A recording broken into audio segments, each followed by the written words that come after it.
Bun găsit tuturor și bine ați venit din nou pe canalul nostru. Noi propunem astăzi să vorbim și despre aspecte legate de partea sportivă.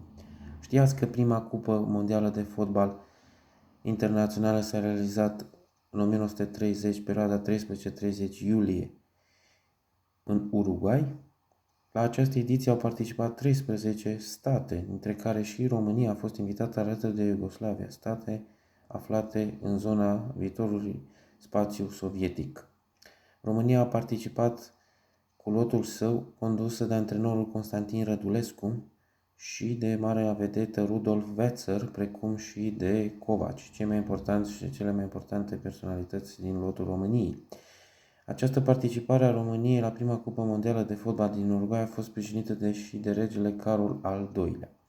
România făcea așadar parte dintr-o grupă cu Uruguay și Peru.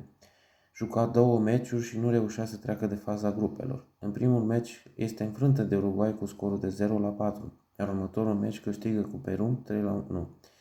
Gole marcate de Deșu Stanciu și vedeta Covaci. Însă România n-a vrea să treacă mai departe.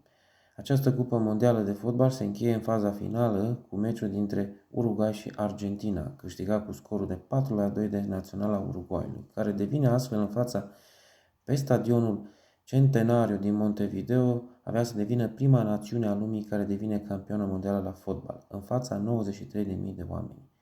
Vă mulțumim, dragi prieteni, că ați fost alături și astăzi de noi, iar până data viitoare vă invităm să apăsați butonul de abonare, iar cei care doresc să aibă mai multe detalii, să dea și un share, iar un like. Până data viitoare, toate cele bune!